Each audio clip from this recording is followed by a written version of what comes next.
Boker Tov à tous, on arrive à la quatrième plaie, celle des bêtes sauvages, Arov en hébreu. Et donc il y a eu, pareil, une invasion de bêtes sauvages. Maintenant, quand on dit des bêtes sauvages, c'est que voilà, l'Égypte, c'est un endroit où il y a à peu près toutes sortes d'animaux. Il peut y avoir des lions, des girafes, des éléphants, des serpents et que ces animaux-là, ils ont envahi l'Égypte et que les Égyptiens, ils avaient, comme on le sait, de la magie noire.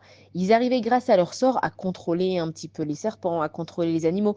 On raconte que même les Bnei Israël, pourquoi ils ne pouvaient pas sortir d'Égypte en partie, c'est parce qu'ils avaient jeté des sorts sur les animaux et que celui qui sortait d'Égypte, chaque juif qui sortait d'Égypte, il se faisait dévorer par les bêtes sauvages.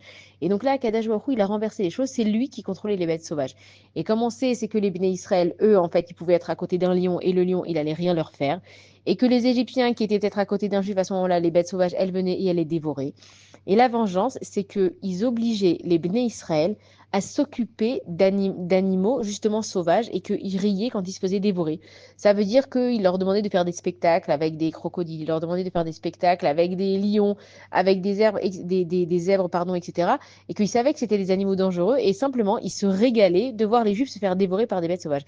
Et donc, Akadosh Baruch Hu, il aura remboursé Mida, il s'est vengé Mida Keneged Mida, et que les bêtes sauvages, elles dévoraient les petits bébés, les femmes, les enfants, et encore une fois, chacun à la hauteur du mal qu'ils ont fait aux Juifs. Bonne journée à tous.